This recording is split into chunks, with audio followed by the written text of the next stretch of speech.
Awesome. Thank you, Pastor. Thank you.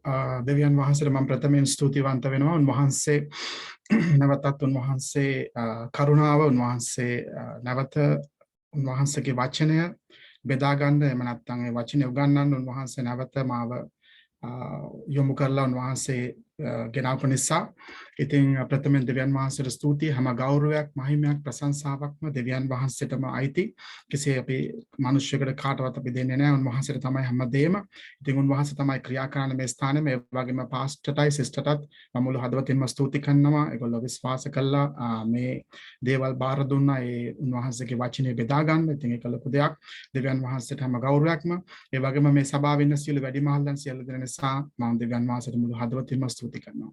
ඉතින් මට නම් හරිම ප්‍රීති සන්තෝෂයි නැවත වාරයක් ඔයගොල්ලෝ සමග එකට එකතු වෙන්න ලැබිච්ච එක ගැන නම් හරිම සන්තෝෂයි. තමත් වාග්ය කොට මම සලකනවා.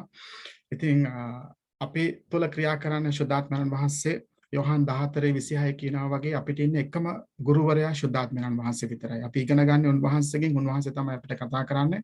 ඉතින් පාස්ටර් යාඥා කරන නිසා මම තා යාඥා කරන්න යන්නේ මොකද ශුද්ධාත්මයන් වහන්සේ මෙතෙන් පටන් මුළුමනින්ම උන්වහන්සේ මඟ පෙන්වමින් ගෙනෙන නිසා. ඉතින් අද අපි අලුත් මාතෘකාවකට යන්නේ. මම ස්ලයිඩ් එක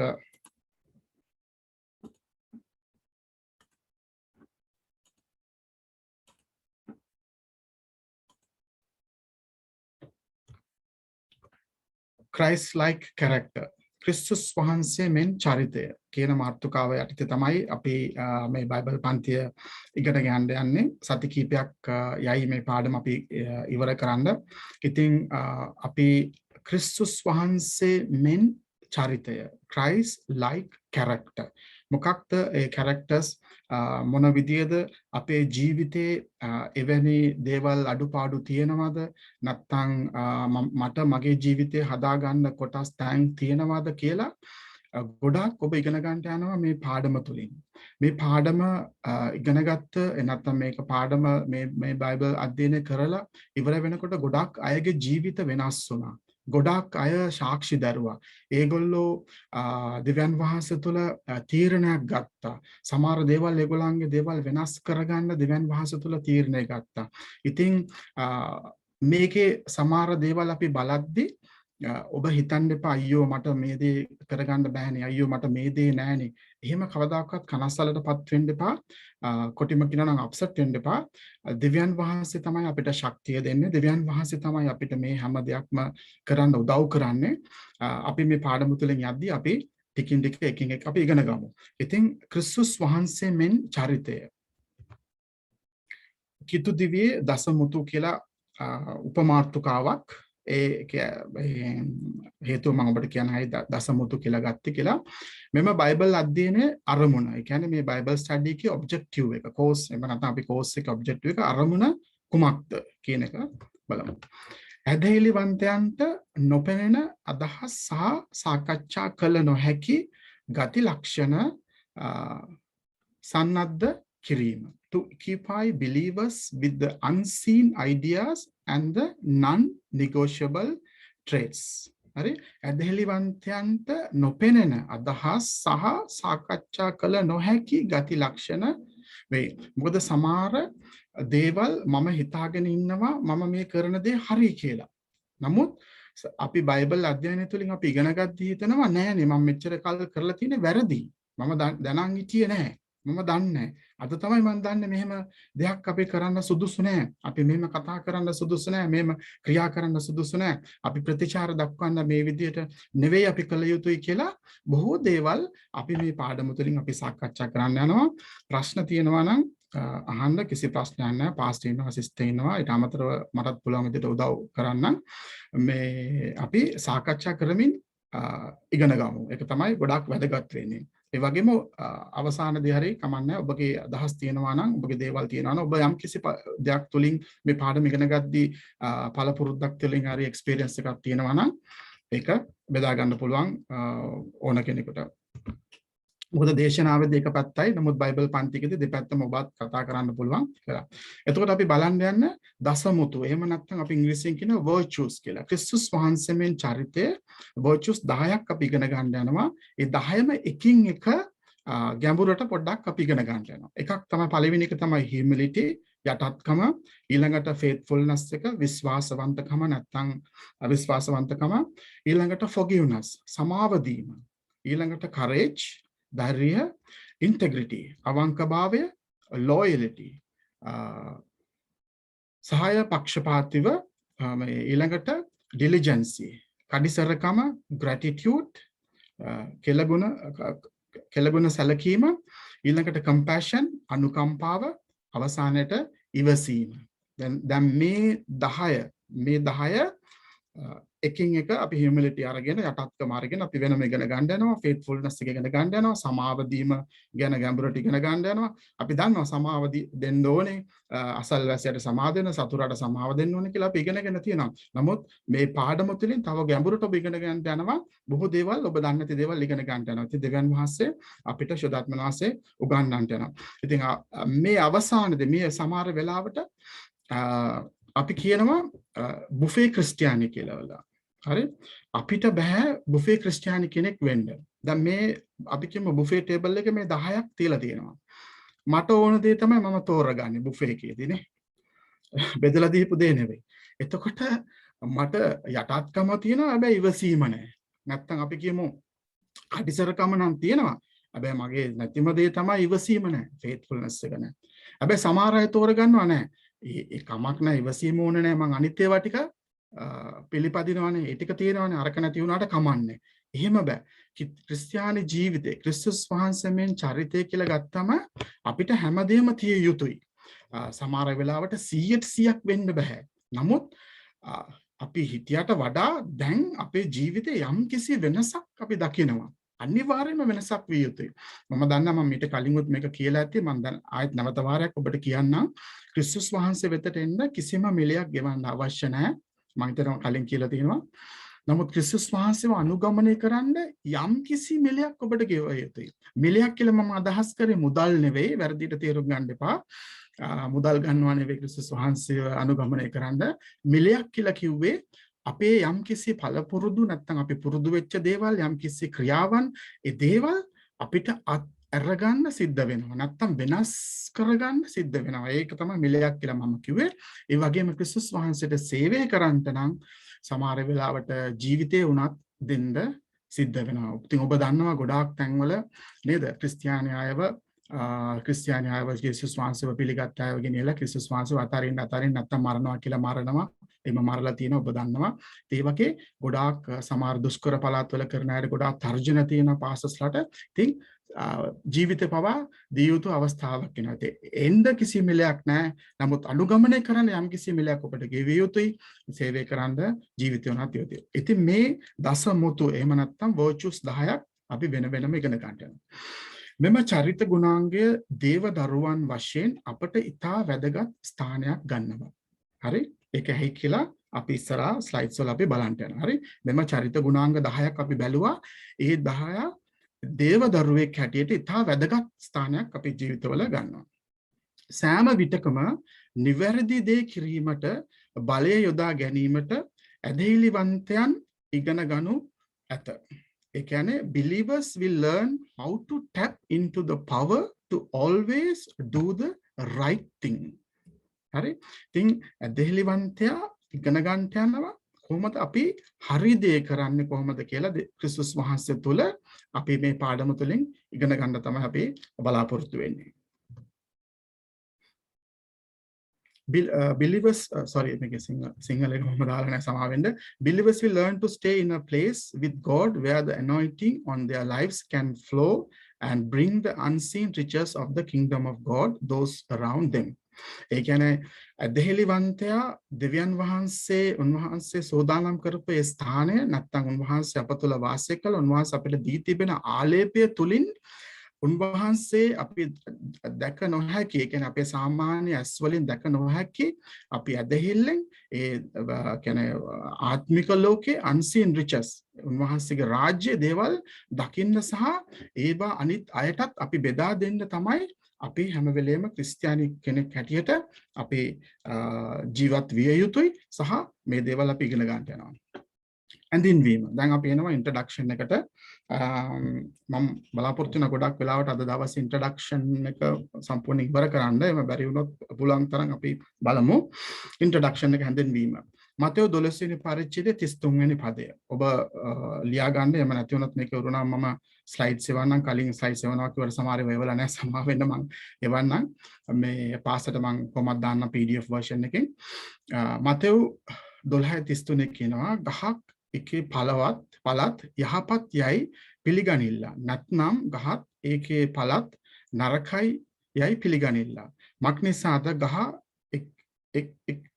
එකේ ඵල වලින් ඇඳින ගනු ලැබේ. ඒ කියන්නේ ගහක් දිහා බැලුවම අපිට කියන්න පුළුවන් මේ ගහේ ඵල මේ ගහ ඵල දරන ගහක්ද නෑ මේක වැඩක් නෑ මේක ඵල දරන්නේ නෑ කියලා. ඒ කියන්නේ ජේසුස් වහන්සේ එතන කියනවා මේක දිහා බලලා. ඒතර අපි කෙනෙක් දිහා බලලා අපිට කියන්න පුළුවන් ද මෙයා ඵල දරන කෙනෙක්ද නැත්නම් මෙයා ඵල කියන්නේ ඵල දරනවා කියලා කියන්නේ එයාගේ ගති ලක්ෂණ එයාගේ ක්‍රියාශීලී මොනවාද කියලා අපිට කියන්න පුළුවන්ද කියලා ජේසුස් වහන්සේ කියනවා මක් නිසාද ගහක් එක්ක ඵල වලින් ඇඳින ගනු ලැබේ. ඒ කියන්නේ අපි කෙනෙක් එක්ක දැන් අපි සභාවට යනකොට අපි සභාවක් දැන් ෆිසිකල් චර්ච් එකක් අපි තියෙද්දි අපි එන්නේ දැන් මේ Zoom එකේ hi sister praise the lord ජේසු පීටයි praise the lord කොහමද කතා කරලා අපි ගියා.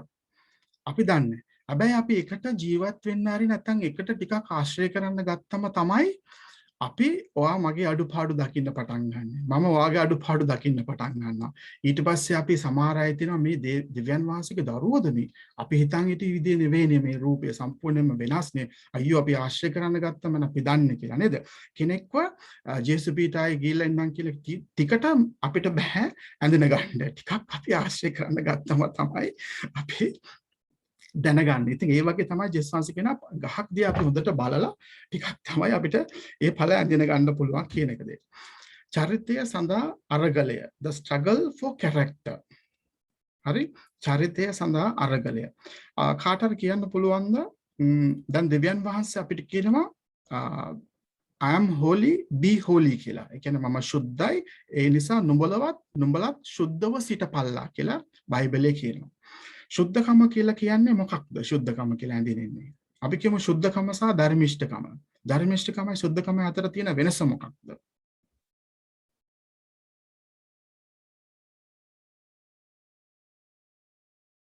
පුළුවන් කියන්න කාට හරි?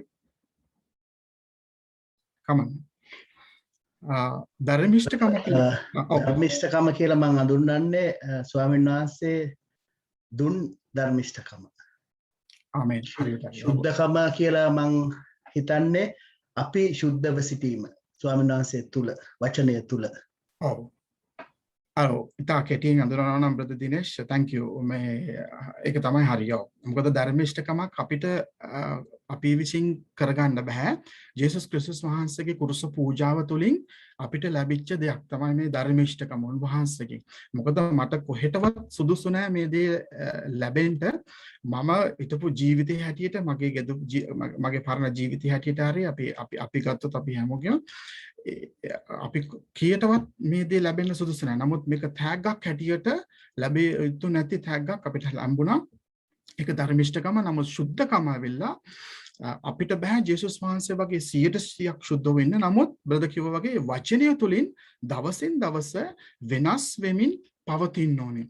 ක්‍රිස්තුස් වහන්සේ තුල යන කෙනෙක්ගේ ජීවිතේ වෙනසක් දකින්න නැත්නම් ඇත්තටම ඒකේ වැඩක් නැහැ. අනිවාර්යයෙන්ම වෙනසක් තිය යුතුයි. ඔබගේ පරණ ජීවිතයේ මේ වෙනකොට ඔබ හැරිලා බලද්දී මම හිතපු හැටිය මම ක්‍රියා කරපු දේවල් මම කතා කරපු විදියයි ඉස්සර මට කේන්ති යන විදියයි දැන් දේවල් එක්ක බලද්දී ලොකු වෙනසක් තියෙනවා නම් අනිවාර්යයෙන්ම ඔබ ක්‍රිස්තුස් වහන්සේ තුළ හරියට ගමන් කරන පුද්ගලයෙක් හැටියට තමයි මට කියන්න පුළුවන්. කවුරුත් 100%ක් නැහැ. අපිට කියන්න බෑ කියලා ඔයාලට කේන්තියක් නැහැ කියලා කියන්න බෑ. ඊළඟ එක තමයි කැරක්ටර් එක. කැරක්ටර් එක කියලා කියන්නේ මොකක්ද? කැරක්ටර් එක කියලා කියන්නේ නැත්නම් චරිතය. අපි කියමු අපි සිංහලෙන් කියන ආයාගේ කැරක්ටර් නම් අපි දන්නවා නේද කියලා නේ. නේ අපි ඔක්කොම ගණන් හදාගෙන ඉන්නේ. එයාගේද එයාගේ කැරක්ටර් අපි දන්නේ නැද්ද කියලා. ඉතින් ඒ කියන්නේ කෙනෙක්ගේ ක්‍රියාශීලී නැත්නම් එයාගේ ඇසිරීම එයාගේ අදහබා කිරීම දේවල් දිහා බැලීම සහ ඒකට ප්‍රතිචාර දක්වීම එයාගේ කැරක්ටර් එක කියලා අපි කියලා තියඳුනවා. අපි බලමු ඉස්සරහට බලමු. සෑම මිනිසෙකුටම ආවේනික වටිනාකමක් ඇත. මන්ද ඔවුන් නිර්මාතෘ වන දෙවියන් වහන්සේගේ ප්‍රතිරූපය දරන බැවින්. Every human being has an inherent worth because they bear the image of God, their creator. හරි? සෑම මිනිසෙකුටම ආවේනික වටිනාකමක් ඇත. දැන් අපි ජේසුස් දෙවියන් වහන්සේ හා සමානව මැව්වා කියලා කියනවා. නැත්නම් මෙතන කියන දෙවියන් වහන්සේගේ image, we bear the image of God. දෙවියන් වහන්සේ ඔබ විදියටම අපිව මවලා තියෙනවා කියලා කියනවා. මොකක්ද ඒකෙන් අදහස් කරන්නේ? කාට හරි කියන්න පුළුවන්ද?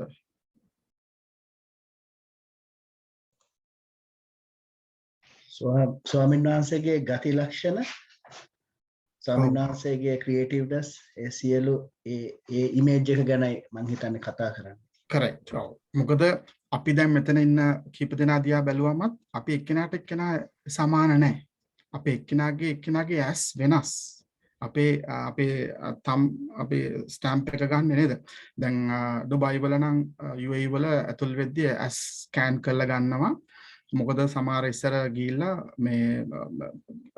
කියන්නේ මොකක් හරි කරලා රටින් ඒගොල්ලන්ව එළියට දැම්මොත් කැන්සල් කරලා වෙනත් પાස්පෝර්ට් එකක් හදාගෙන ආයෙ වුරු પાස්පෝර්ට් එකක් හදාගෙන නිසා ස්කෑන් කරලා තියාගන්නවා. ස්කෑන් කරපු ගමන්ම එයාව මේ අල්ල ගන්න පුළුවන් කියලා. ඒ කියන්නේ ඇස් එක්කිනාට එක්කිනා එච්චරට වෙනස්. එතකොට රූපය ගැන නෙවෙයි කතා කරන්නේ. බද්ද දිනේෂ් කිව්වා වගේ රූපය ගැන නෙවෙයි උන්වහන්සේ කතා කරන්නේ. උන්වහන්සේ අදර්ශතමාන විශාල වූ දෙවියන් වහන්සේ. උන්වහන්සේගේ ඉස අහස තරම් විශාල, උන්වහන්සේගේ පාපුටුව මේ පොළව තරම් විශාල. උන්වහන්සේව යම්කිසි රූපයකට හදාන්න බෑ. නමුත් උන්වහන්සේගේ කිව්වා වගේ ගති ලක්ෂණ, උන්වහන්සේගේ ගති ලක්ෂණ තමයි අපේ උන්වහන්සේගේ මේ ස්වරූපයට අපිව මැව්වේ කියලා කියනවා. නොහැදිලිවන්තයන් තුල මෙම ප්‍රතිරූපය පාපයෙන් පිරී ඇත. In unbelievers, this image is martyred by sin. දැන් ඔබයි මාත් ජේසුස් වහන්සේව පිළිගන්න කලින් මේ දේ තමයි තිබුණේ. දැන් හැම මිනිස්සෙක්ම දෙවියන් වහන්සේනේ මිනිස්සව මැව්වේ. දෙවියන් වහන්සේගේ දෑතින්ම අද්දකින්ම කරපු කාර්යයන් දෙක තමයි දසපනත ලිව්වා. ඊළඟ මිනිස්සව මැව්වා දෙවියන් වහන්සේ. එතකොට හැම මිනිස්සෙක්ම උන්වහන්සේ යොහන් 3:16 කියනවාගේ මුළු ලෝකයා වෙනුවෙන්, කියන්නේ උන්වහන්සේ පිළිගත් ජනතාව වෙනුවෙන් විතරක් නෙවෙයි. හැම කෙනා වෙනුවෙන් තමයි උන්වහන්සේ ඇවිත් කුරුස පූජාවෙන් උන්වහන්සේ ගැලවෙමු දුන්නේ. ඊට පස්සේ මිනිස්සුම. එතකොට උන්වහන්සේව පිළිගත්ත නැති අන්බිලිවර්ස්ලා තුළ මේක පාපය හැටියට තමයි සලකුණු කරලා තියෙන්නේ. නැත්නම් ලකුණු කරලා තියෙන්නේ පාපේ හැටියට. ඒ උන්වහන්සේගේ ලක්ෂණය නැත්නම් උන්වහන්සේගේ ඉමේජ් එක. ජේසුස් ක්‍රිස්තුස් වහන්සේ නොමැතිව මිනිසා කළ යුතු නිවැරදි දෙය කුමක්දයි තමා දන්නා නමුත් ඔහුට ඒ කළ නොහැකි තත්වයකට පත්වේ. Without Christ, man finds himself in situation where he knows what he is the right thing to do, but he is unable to do. දැන් අපේ ජීවිතේ අපි දැන් ලෝකේ අපි ගත්තම ගොඩාක් අය වැරදි කරනවා. අපිට හොඳටම දන්නවා, පේනවා. ඉතින් මේ වැරදි කර ඉද්දී ඒගොල්ලොත් දන්නා මේ මං කරන්නේ වැරදි කියලා. නමුත් ඒගොල්ලන්ට ඒක ගාණක් නැහැ. ඒක පසුතැවීමක් නැහැ. නැත්තම් හිතට රිදීමක් එන්නේ නැහැ. නැත්තම් කියන්නේ හිත කියන්නේ මේ කොහා කර වැරදි, මේක හරි නෑ, මේක දේවල් කියලා කෙරෙන්නේ නැහැ. මොකද යා තුළ ක්‍රිස්තුස් වහන්සේ නැති නිසා, ශුද්ධාත්මයන් වහන්සේ නැති නිසා ඒක ගාණක් නැහැ. නමුත් මනුෂ්‍යයට අවශ්‍යයි හරි දේ කරන්න, නමුත් කරගන්න විදියක් නැහැ. යා තුළ ශක්තියක් නැහැ. ඉතින් ඒ නිසා වැරදි කරනවා. ඒකයි මෙතන කියන්නේ without Christ man finds himself in a situation. යේසුස් ක්‍රිස්තුස් වහන්සේ නොමැතිව මිනිසා කළ යුතු නිවැරදි දේ කුමක්දයි තමා දන්නා නමුත් දන්නවා මේක මම කරන්නේ වැරදි. හැබැයි ඒක මට නවත්ත ගන්න බෑ. ඒක කොහොමද නතර කරගන්න කියන එක. දැන් ඇබ්බැහිකමක් අපි ගත්තොත් එහෙම අපි කියමු මද්යසාර පානය කරනවා, දුම් පානය කරන කෙනෙක් හරි කියලා. ඉස්සෙල්ලාම ඒක පටන් ගන්න ෆ්ලැෂ් එකෙන්, ඊට පස්සේ ඒක දිගින් දිගට ගියාම ඒකේ අන්තිමට යාට ඒක නතර කරගන්න බැරි තත්යකට එනවා. ඒ වගේම තමයි මත්ද්‍රව්‍ය උදාහරණයක් ගත්තේ. එතකොට ගොඩාක් අය ඇවිල්ලා නිදහස් වෙනවා ක්‍රිස්තුස් වහන්සේ තුල. ඇයි එයා තුලම එයාට නවත්ත ගන්න බෑ මේක. අමාරුයි. ඒ වගේ ගොඩාක් පුරුදු අපේ ජීවිතේ අපිට මේක වැරදි කියලා දන්නවා. නමුත් අට ශක්තියක් ඇතුලේ නැහැ. දන්නේ නැහැ මේක නතර කර ගන්න. නමුත් ක්‍රිස්තුස් වහන්සේ තුල ආවම දේව දරුවෙක් හැටියට මම වෙන ආවම උන්වහන්සේ පිළිගත්තම මා තුළ ශුද්ධාත්මයන් වහන්සේ වාසය කරනවා. උන්වහන්සේ මට කියනවා මේ දේවල් කරේ වැරදි. ගිහිල්ලා එයාගෙන් කතා කරන්න යට සමාවිල්ලන්න. එහෙම නැත්නම් වා කරපු මේ වැරද්දට කුරුසෙට ගිහිල්ලා වැටිලා සමාවිල්ල ගන්න පසුතැවින්න කියලා ක්‍රිස්තුස් වහන්සේ අපිට උදව් කරනවා. ඉතින් මේ දේ ඒ ලෝකේ මනුස්සයර නැති නිසා එයාට ඒක අමාරු තත්යකටපත් වෙන නිසා. රෝම 5:17 මක් නිසාද මා කරන දේ මා නොදනිමි. මා කරන්නේ මා කැමති දේ නොව මා ද්වේෂ කරන දේයයි කියලා. දැන් මෙතන කියනවා මක් නිසාද මා කරන දේ මා නොදනිමි. මා කරන්නේ මා කැමති දේ නොව මා ද්වේෂ කරන දේ තමයි. ඉතින් ඒගොල්ලෝ මොනවා කරන්නද සමහර අය කියනවා නේද මොනවා කරන්නද කරන්න දෙයක් නැහැ.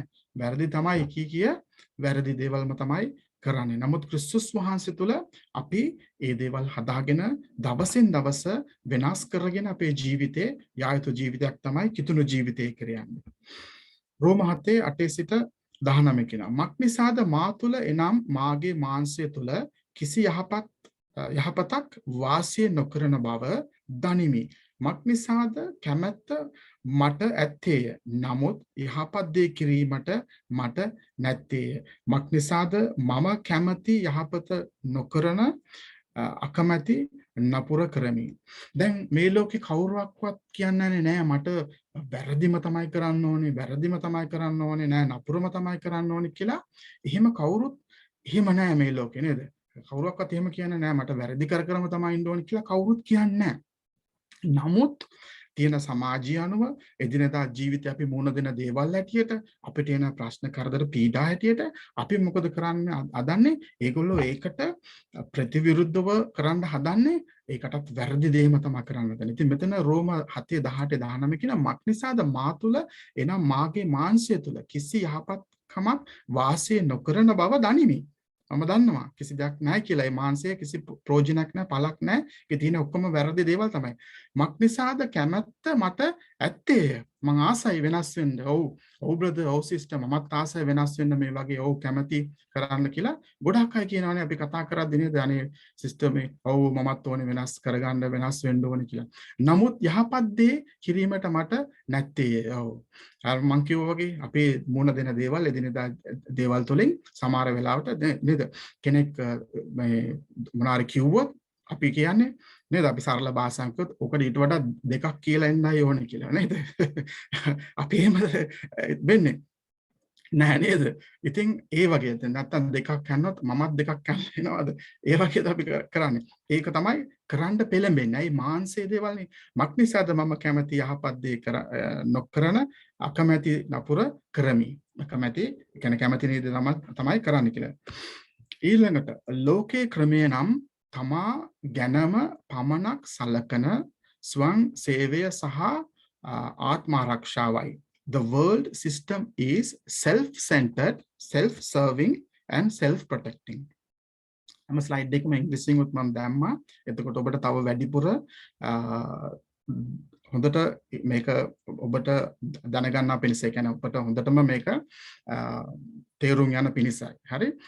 එතකොට the world system is self-centered. ලෝකේ ක්‍රමය නම් තමා ගැනමයි. අද තමා ගැනමනේ. තමා ගැන සලකන ස්වං සේවය කාටත් ඕනේ. අද ඉස්සර අපි කොහරි ට්‍රිප් එකක් ගියාම කැමරා එක ෆොටෝ එකක් ගන්න කාට හරි කියන අනේ ප්ලීස් එක්ස්කියුස් මී මේ පුළුවන් අපි අතර දෙනා ෆොටෝ එකක් ගන්න කියලා. එතකොට අපි ආවිලා කියලා ෆොටෝ එකක් අරගෙන සමාට අපි අත් ගා කොහමද කොහෙද අපි නුවර ඕගොල්ලෝ කලුතරද ආවේ අනේ සන්තෝෂයි දැනගන්න කියලා අපිට.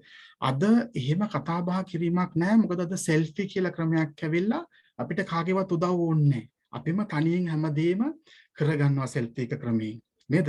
ලෝකෙ කොච්චරට වෙනස් වෙලාදනේ ස්වං සේවය self serving මට කියලා. දැන් අද ගොඩාක් ලෝකයේ දැන් වෙනස් වෙගෙන යනවා මොනවාද virtual intelligence system කියලා. මේ මොනවාද දැන් අද අපි බැංකුවට අපි කතා කරාම ටෙලිෆෝන් ආයතනයට කතා කරාම කෙනෙක් නෙවෙයි ආන්සර් කරන්නේ. machine එක ආන්සර් කරන්නේ. ඉතින් අපි yes, roaming the no, bill yes.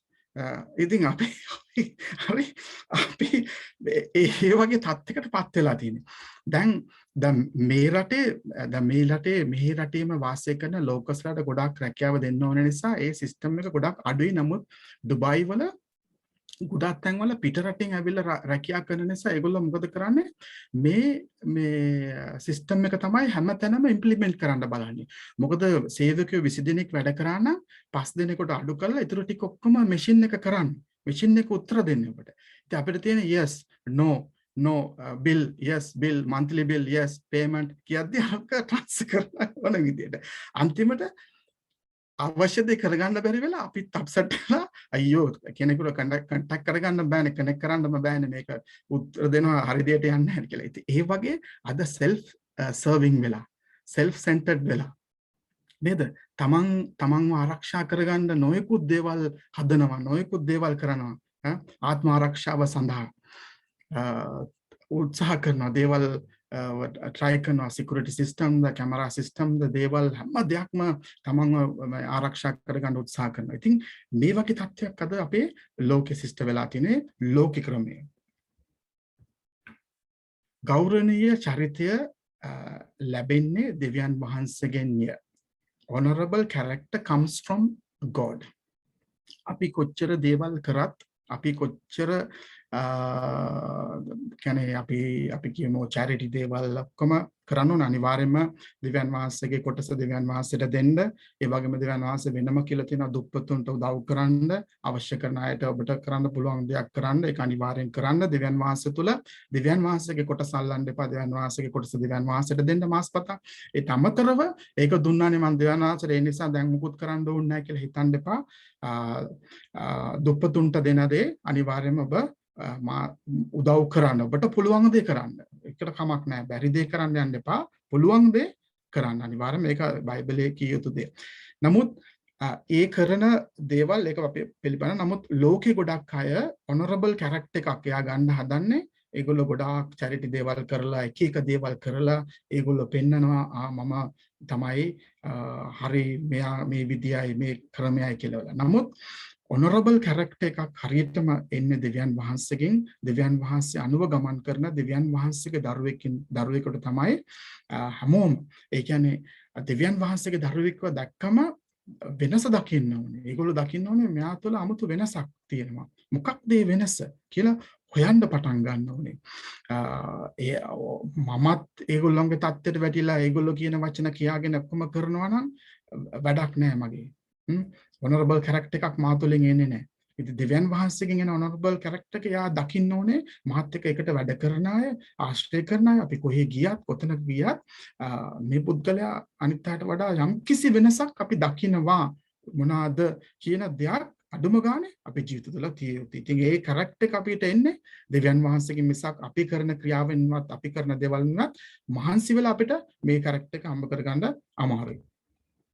බයිබලය අපට ගෞරවනීය චරිතයක් උගන්වයි. දෙවියන් වහන්සේ කවුද සහ උන්වහන්සේ කරන්නේ කුමක්දයි අපට පෙන්වන පරිදි. The Bible teaches us the honorable character as we see who God is and what he does. එතකොට දෙවියන් වහන්සේගේ වචනය කියවන්න තමයි දෙවියන් වහන්සේ කවුද, දෙවියන් වහන්සේ මොන විදියද, දෙවියන් වහන්සේගේ මොන ගති ලක්ෂණද තියෙන්නේ, උන්වහන්සේ කොයි වගේද කියන එක තමයි අපිට ඉගෙන ගන්න පුළුවන් තියෙන එකම ක්‍රමය. බයිබලයේ අර the Bible teaches us කියන බයිබලය තමයි අපට ගෞරවනීය චරිතයක් උගන්වයි. දෙවියන් වහන්සේගේ චරිතය. දෙවියන් වහන්සේ උදාසට ප්‍රමාද වූ ප්‍රේමයට ඉක්ම වූ දෙවියන් වහන්සේ කියලා අපි දැනගත්තේ බයිබලෙන් නේද? කේන්තියන්ද උන්වහන්සේට ප්‍රමාද වෙන හැබැයි ප්‍රේමයට ඉක්ම වෙන දෙවියන් වහන්සේ නේ. කොච්චර වුණත් අනේ කමක් නැහැ මොන දේ කරත් නේ. කොච්චර උන්වහන්සේ අනුකම්පා කරාද මේ මොනාරි දෙයක් අර ඊස්ටයිල් සෙනඟ වැරදි කරද්දී තව අන්‍ය ජාතින් ඇවිල්ලා ගහද්දී ඒගොල්ලෝ කියලා පසුතැවිලි වෙද්දී අනිත් පැත්තෙන් ආපහු කාවරි නැගිටවල ඒ අයව බේරවනවා දෙවියන් වහන්සේ. ඒ වගේ හරිම උන්වහන්සේ ප්‍රේමණීය දෙවියන් වහන්සේ. ඉතින් ඒ උන්වහන්සේ ගැන තව අපිට දැනගන්න ඉගෙන ගන්න ඒ බයිබලෙම තමයි අපිට උන්වහන්සේගේ කැරක්ටර් අපිට මේ කැරක්ටර් එක කියා දෙන්නේ. ඒ වගේම තමයි දෙවියන් වහන්සේ අපි කියන ඊර්ෂ්‍යාවේ දෙවියන් වහන්සේ කියලානේ. අපි කියනවා ඊර්ෂ්‍යාව හොඳ නැහැ, ඊර්ෂ්‍යා කරන්න හොඳ නැහැ කියලා. නමුත් බයිබලයේ තියෙන දෙවියන් වහන්සේගේ කැරක්ටර් එකක් තියෙනවා ඊර්ෂ්‍යා කියලා. උන්වහන්සේ ඊර්ෂ්‍යා වෙන්නේ ඇයි? උන්වහන්සේවට নমස්කාර නොකර, උන්වහන්සේව අනුගමනය නොකර වෙන දෙවිවරු පස්සේ ගිහිල්ලා වෙන දේවල් කරොත් උන්වහන්සේ කියන මම කැමති නැහැ ඒකට. උන්වහන්සේ ඊර්ෂ්‍යයි. උන්වහන්සේට ලැබිය යුතු ආදරය ලැබෙන්නේ නැත්තම්. දැන් මම මගේ නිවසේ මට ඉන්න දරුවෝ දෙන්නෙක් ඉන්නවා. මම තාත්තා හැටියට එයාගේ ඒගොල්ලන් ඉද්දි එයා හැම වෙලේම එයාගේ අවශ්‍ය හැම දෙයක්ම මගේ මල්ලි අපි කියමු බාප්පා නැත්නම් අංකල්ගෙන් එයා හැම වෙලේම දේවල් අහලා දැනගෙන දේවල් කරනවා නම් මට තාත්තා හැටියට මට ඒක දුක හිතෙනවා. ඇයි පුතේ මම ඉන්නවනේ වට මගෙන් අහන්න පුළුවන් නේ. මම ඉන්නවනේ කියලානේ. දෙවියන් වහන්සේත් ඒ වගේ තමයි. දෙවියන් වහන්සේ ආසයි මේ දෙවියන් වහන්සේගෙන් දේවල් කරන්න. ඒකයි උන්වහන්සේ කියන්නේ ඊර්ෂ්‍යාවේ දෙවියන් වහන්සේ කියලා. උන්වහන්සේ කැමති නැහැ. ඉතින් ඒක වැරදි නෑනේ. ආදරය ගැන, ප්‍රේමය ගැන මගේ දරුවා මං ආස මගෙන් ඇවිල්ලා ඉල්ලන්න තාත්තේ මට මේක කොහොමද කරන්නේ මේක කරලා දෙන්න කියද්දි ඒක මගෙන් අහන්න නැතුව තව කෙනෙක්ගෙන් අහද්දි මට ඒක අප්සෙට් හිතෙනවා. දෙවියන් වහන්සේ ඒ වගේ. චරිතය නම් ඉංග්‍රීසි වචනය ලත් මූල්‍ය එන අතර එහින් තේරුම කැටියම් කර ඇති බවයි. ඒ කියන්නේ character කියන වචන ඒ කියන්නේ the English word character is from Latin root word එකක් that means engraved. ඒ කියන්නේ ලියන දෙයක් නෙවෙයි character කියලා කියන්නේ නැත්නම් චරිතය කියලා කියන්නේ engrave නැත්නම් කැටයමක් කපලා තියෙද්දි දැන් කැටයමක් කපලා තියෙද්දි ලියක ඒක අපිට අයින් කරන්න බෑ. නමුත් දැන් නිකන් උඩින් ලියලා තියනවා නම් හීරිලා නම් අපිට වැලි කඩදාසියෙන් මැදලා කොහොම හරි අපිට ස්ක්‍රැචස් ටික යවන්න පුළුවන්. නමුත් ගැඹුරට කපලා තියෙන දෙයක් අපිට යවන්න බෑ. කැරක්ටර් එක කියන්නේත් ඒ වගේ ලැටින් රූට් වර්ඩ් එකක් මේක කැරක්ටර් කියලා කියන්නේ. ඒකට ඒකේ තේරුම engraved engrave කරලා කියලා නේද? අපි ගොඩාක් වෙලාවට කෙනෙක් අපේ ගමේ හරි අපේ ඉන්න කෙනෙක් අපි දන්න කෙනෙක් යාගේ පොඩි කාලේ ඉඳන් වැරදි දේවල් කරලා නරක පුරුදු වලට ගියාම අපි මොනවද කරන්නේ? කැරක්ටර් එක එන්ග්‍රේව් වෙලා තියෙන්නේ. සමහර වෙලාවට යා හොඳ දේ කරත් අය දකින්නේ ආව වැරදි විදියට තමයි දකින්නේ. ඒ ඇයි ඒක අර එන්ග්‍රේව් කළා කෙටුවා වගේ ගලේ කෙටුවා වගේ අපි කියන්නේ කොටලා ගලේ කොටපු එකක් මකන්න අමාරුයිනේ. ඒ වගේ නේද? ඉතින් එතකොට ඒක හරිය වැදගත් ස්ථානයක් ගන්නවා අපේ ජීවිතේ. අපි එදිනදා ජීවිතය සහ කිතුණු ජීවිතේ තාමත් වැදගත් ස්ථානයක් ගන්නවා. ඒක අපි කිව්වේ මේක තාමත් වැදගත් දෙයක් කිතුණුවන්ට සහ ඇදහිලිවන්ට යන කෙනෙක්. ඉතින් engraved කියන එක තමයි character එක කියන්නේ. engraved අකුරු කොටනවා නැත්නම් කැටයම් කපනවා කියන එක තමයි engraved. පියාණන් වන දෙවියන් වහන්සේගේ චරිතය හා ප්‍රකාශිත ස්වરૂපය පුත්‍රයා වන ජේසුස් ක්‍රිස්තුස් වහන්සේය. Jesus the Son is the character of express image of God the Father. ඒක ගොඩක් අය ඔගොල්ලෝ දන්නවා අපි බයිබල් පදයක් තියෙනවා බලමු. හීබ්‍රු 1:3 කියනවා උන්වහන්සේ දෙවියන් වහන්සේගේ මහාන් තත්වයේ ප්‍රභාවයද උන්වහන්සේගේ දේවත්වයේ ස්වરૂපයද වනසේක්. තමන්ගේ බල පරාක්‍රමයේ වචනයෙන් සියල්ල දරමින් පව් ගැන පවිත්‍ර වීමක් කළ පසු උසස් ස්ථානවල මහෞත්මයාණන් වහන්සේගේ දකුණු පැත්තේ ඉඳගත් සේක. උන්වහන්සේ දෙවියන් වහන්සේගේ මහාන් තත්වයේ ප්‍රභාවයද උන්වහන්සේගේම දේවත්වයේ ස්වરૂපයද වනසේක. එතකොට express image එකක් කියන්නේ the Jesus the Son is the character of express image of God the Father. අබ්බා පියාණන් වහන්සේගේ ඒකම ඒක එක්ස්ප්‍රස් ඉමේජ් එක ඒකම තමයි. ඒතර ජේසුස් වහන්සේ ගොඩක් තැන්වල කියවනේ මාව දැක්කන පිළිපැවුවා පියාණන් වහන්සේව තාම පෙන්වන්නේ නැහනේ. කිව්වා අයියෝ මාත් එක මෙච්චර කල් ඉඳලා දන්නේ නැද්ද පිළිප් මේ මාව දැක්ක කියන්නේ තාත්තව දැක්කා වගේ තමයි පියාණන් වහන්සේව දැක්ක වගේ තමයි කියලා. ඉතින් අපේ ජීවිතේ ගන්න. දැන් අපේ ජීවිතේ අපි කියමු ජේසුස් වහන්සේ පිළිගන්න ඉස්සලා මම අවුරුදු 26 දී ජේසුස් වහන්සේ පිළිගත්තා. ඒ අවුරුදු 26 කාලෙදී මම ලෝකේ ජීවත් වුණේ ලෝකේ ක්‍රමයට අපි අර කිව්වා වගේ self centered self serve ඒ දේවල් එක ගොඩක් දේවල් අපි ජීවත් වුණේ. ඉතින් ඒ කාලෙදී අපි මූවි බලලා අපි චිත්‍රපටි බලලා ඒ චිත්‍රපටි වල ඉන්න කැරක්ටර් තමයි අපේ රෝල් මොඩල් එක. නැත්තම් අපේ මෙන්ටර් නේ. අපි ආස ඒ වගේ අඳින්න, අපි ආස ඒ වගේ සපත්තු, ඒ වගේ සන්ග්ලාස් දාන්න, ඒ වගේ දේවල් කරන්න අපේ රෝල් මොඩල් එක හැටියට හිටියේ. නමුත් ජේසුස් ක්‍රිස්තුස් වහන්සේව පිළිගත්තට පස්සේ මේ අපේ රෝල් මොඩල් එක නැත්තම් මෙන්ටර් ඇවිල්ලා ජේසුස් ක්‍රිස්තුස් වහන්සේ. ඒ ජේසුස් ක්‍රිස්තුස් වහන්සේ විදියට මම කොහොමද වෙන්නේ කියන එක තමයි මගේ ඔළුවේ වැඩ කරන්න ඕනේ. දැන් කෙනෙක්ගේ ආසයි නම් එයාගේ ඇඟ හදාගන්න, සික්ස් පැක් හදාගන්න, ඒ බොඩි බිල්ඩර්ස් ලාගේ රාම්බෝගේ ෆොටෝස් ගෙනල්ලා රූම් එකේ ගහලා හැම වෙලේම ඒක දිහා බලනවා. උදේ අවශ්‍ය නැගිටලා නේද? හරියට. ඇයි ඇඟ මේ විදිහට හදාගන්න ඕනේ කියලා. දැන් ඔබයිමයි ඒක දැන් තව දුරටත් කරන්න බෑ. හරි?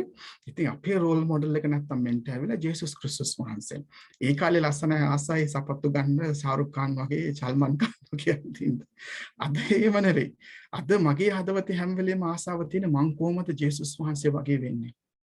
මං කොහොමද ජේසුස් වහන්සේ කරපු දේ? හරිම ලේසි දෙයක් තමයි WWJD කියලා. හරි? කෙටි වචනයක් WWJD. ඒක තේරුම what would Jesus do කියලා. ඒ කියන්නේ යම් කිසි ප්‍රශ්නයක්, යම් කිසි දෙයකදී ජේසුස් වහන්සේ මෙතන හිටියානම් උන්වහන්සේ මොනවද කරන්නේ කියන එක. WWJD.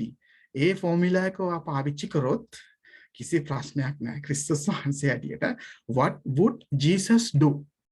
ඉස්සලාම බලන්න ඕනේ.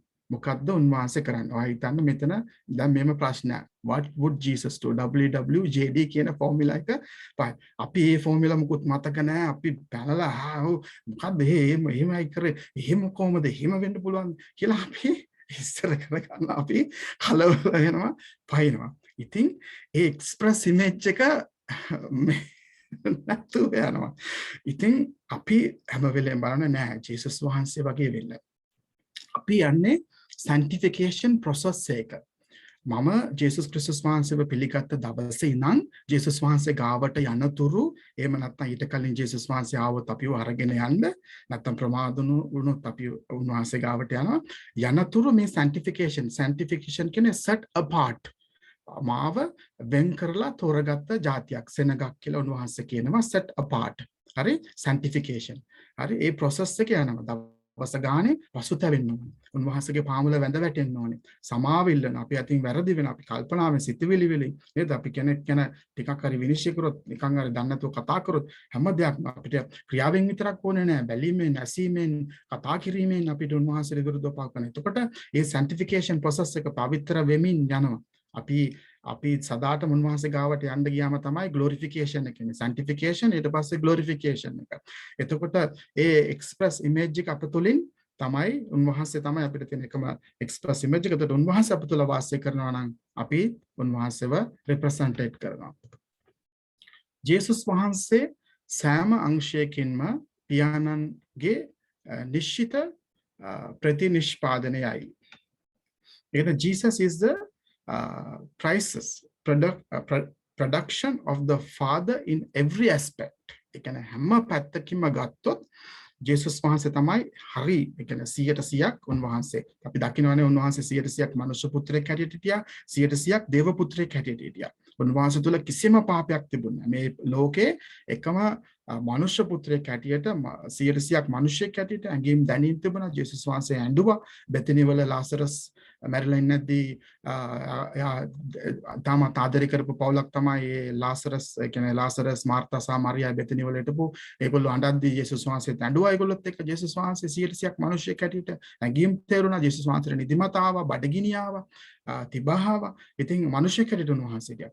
එතකොට උන්වහන්සේ මිනිසෙක් හැටියට කිසි පාපයක් නැතුව 100%ක් ජේසුස් දෙවියන් වහන්සේ පියාණන් වහන්සේගේ හැම පැත්තකම තිබිච්ච හැම දෙයක්ම උන්වහන්සේ අපිට පෙන්වනවා. ඉතින් උන්වහන්සේ අපිව රෝල් මොඩල් එකක් හැටියට කරගත්තොත් මගේ ජීවිතෙත් හැම දෙයක්ම අදින් වෙනස් කරගන්න පුළුවන්.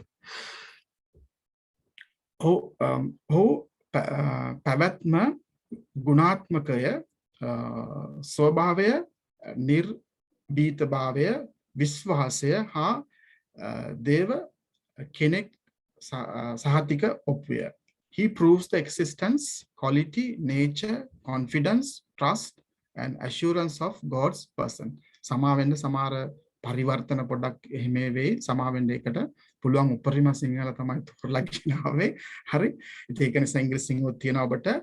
He proves the existence. ඒ කියන්නේ උන්වහන්සේ දෙවි කෙනෙක් ඉන්නවා කියන දේ අපි දැක්ක උන්වහන්සේ තුළ උන්වහන්සේ මනුකයක් අරගෙන ආවා.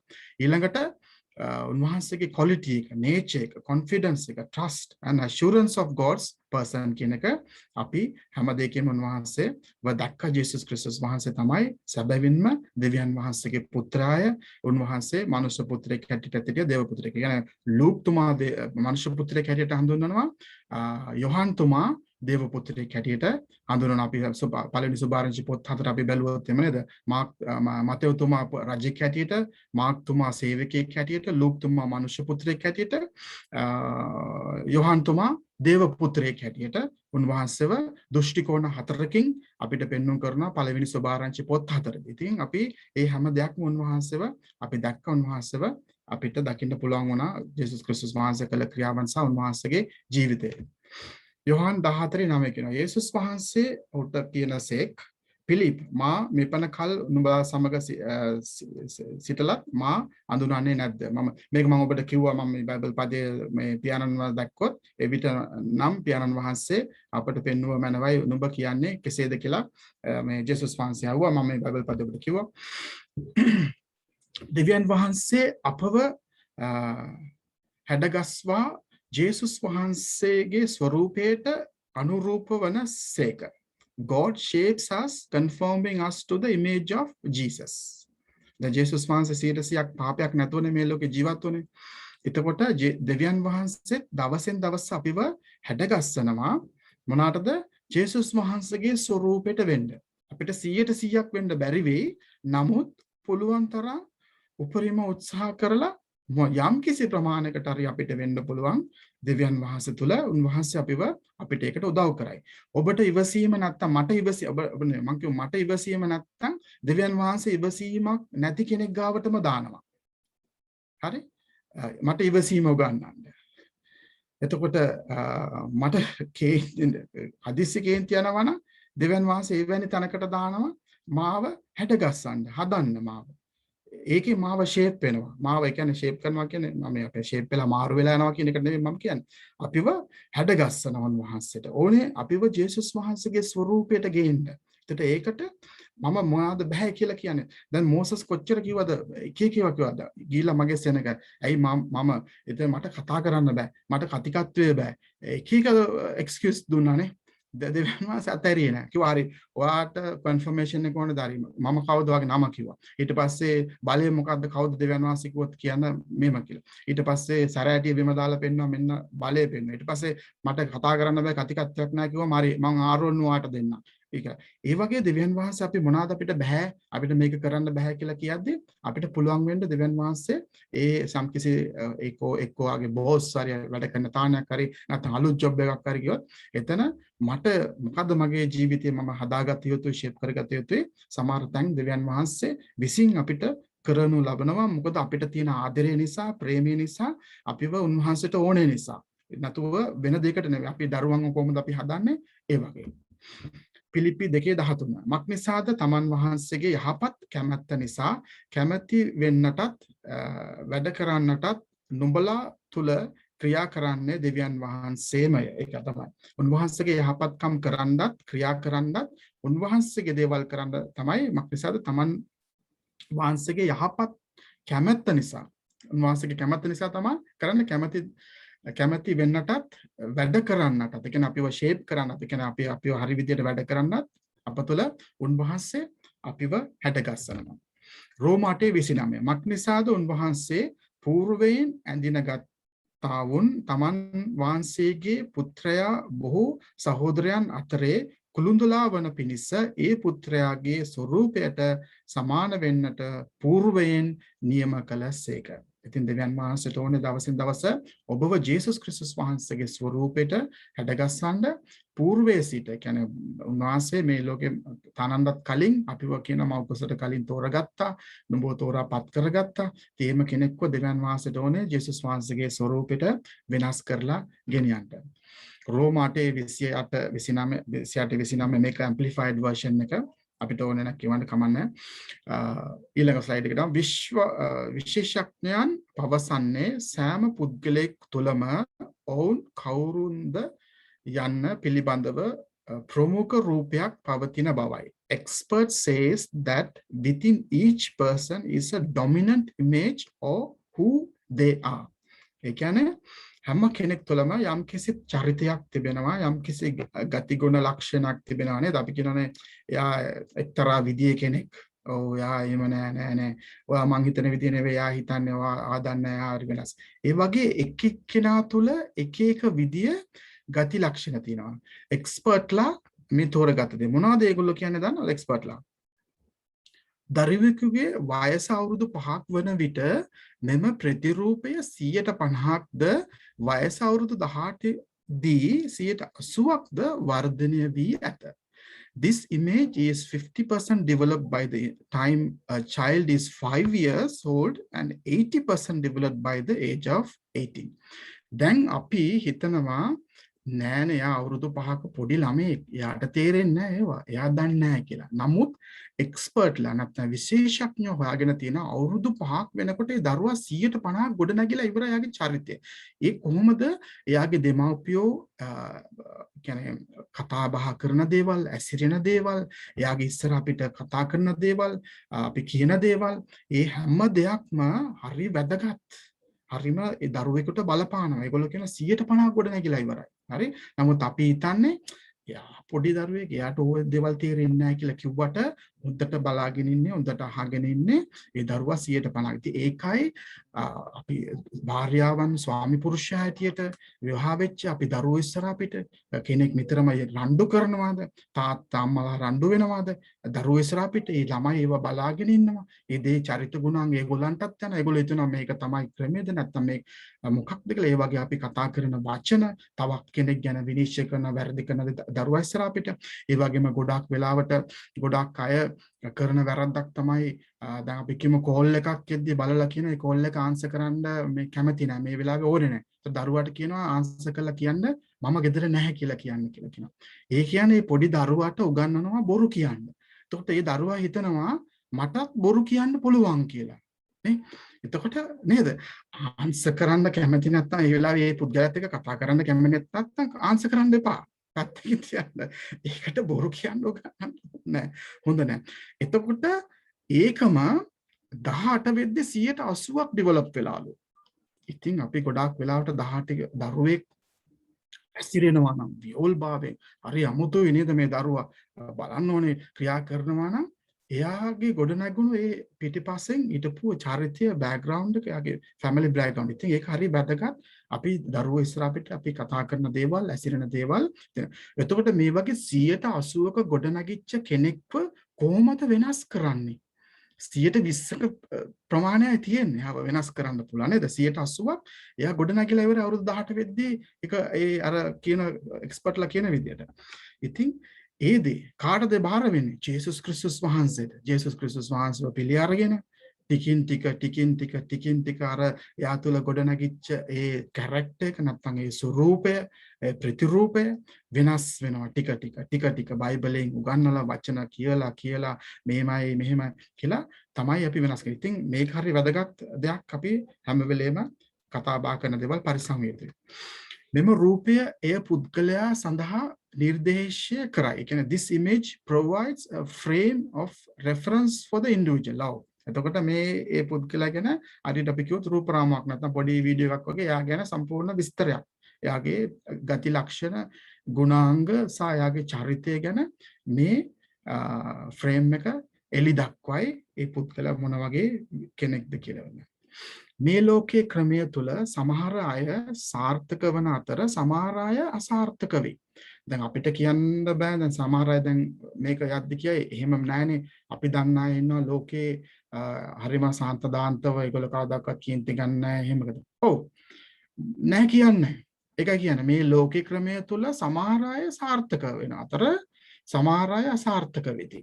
සමහර අය ඉන්නවා. දේශස් වහන්සේ පිළිගත්තේ නැති අය දේව දරුවන්ට වඩා හොඳ අය ඉන්නවා. අපිටවත් හිතා ගන්න මේ දේව දරුවෙක්වත් යන සමහර දේව දරුවෝ සමාවෙන්න මෙම කියනට මේ පල්ලියේ දේශපීඨයි බ්‍රදර් කියලා මම නමාගෙන ඉනියට ගෙදර ගියාම තෝ වල ඵලයන් උඹ කරපු දේවල් අපි දන්නේ නැද්ද අකෝ කියලා කතා කරලා ඉන්න අපි පුදුම වෙනවා මේ පල්ලියේද මේ ජේසු පීඨයි කියලා මේ හරිය හදලා ෆුල් ටෝන් එකේ කියපු කෙනාද මේ වචන ටික මේ කරේ කියලා. ඉතින් ඊට වඩා සමහර ලෝකේ ඉන්නවා ඊට වඩා හොඳයි දැකලා තියෙනවා මගේ ජීවිතේ. ඉතින් සමහර අය සාර්ථක වෙනවා සමහර අයට සාර්ථක වෙන්නේ නැහැ. සෑම පුද්ගලයෙකුටම ගැලවීමේ දෙවියන් වහන්සේගෙන් සම්පූර්ණ සලස්ම ඇත. එහි අතිවාරමේදී පරිවර්තනය කිරීමෙන් ප්‍රතිරූපය වෙනස් කිරීම. කියන්නේ God's complete plan of salvation for every individual has at its foundation transformation of that dominant image or self. රෝම 12:2 කියන්නේ. දැන් 8:57 වෙලාව විනාඩි 3යි තියෙන අපි රෝම 12:2 මෙනෙහි කරන් ටිකක් වෙලා යනවා.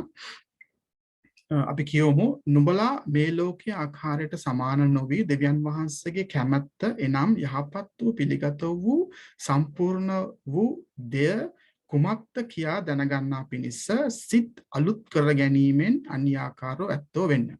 එතකොට පළවෙනි පදයේ කියනවා නුඹලා ජීවමාන වූ පිළිගත වූ යාගයක් කොට ඔප්පු වෙන්න කියනවා නේද? යාගයක් කොට. ඒ කියන්නේ sacrifice වෙන්න කියලා ඉංග්‍රීසි වලින් කියනවා. රෝම 12 වෙනි පරිච්ඡේදයේ පළවෙනි පදයේ දෙවෙනි එකේ කියනවා නුඹලා මේ ලෝකයේ ආකාරයට සමාන නොවි දෙවියන් වහන්සේගේ කැමැත්ත නම් යහපත් වූ පිළිගත යුතු වූ සම්පූර්ණ වූ දේ කුමක්ද කියා දැනගන්න පිණිස සිත අලුත් කර ගැනීමෙන් දැන් අර 80ක් ගොඩ නැගිච්ච දේ වෙනස් වෙන්න ඕනේ. සිත අලුත් වෙන්න ඕනේ. මගේ ක්‍රියාවන් මම හිතන විදිය මම කතා කරන විදිය හැම දෙයක්ම ටිකින් ටික වෙනස් විය යුතුයි.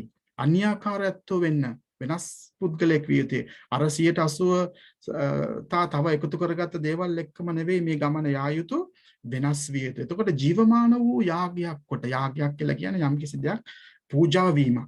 හැබැයි මම ජීවමාන වූ යාගයක්. කියන්නේ මම ජීවත් වෙනවා. හැබැයි යම් කිසි දෙයක් මම පූජා කරනවා. පූජාවක් වෙනවා. මැරෙනවා නමුත් ජීවත් වෙනවා. ජීවමාන වූ යාගයක්කට. ඉතින් 59 නිසා මම මෙතනින් නතර කළා. අපි මෙතනින් නතර කරපු තැනින් ඊළඟ පාඩමෙන් අපි අරගෙන යන්.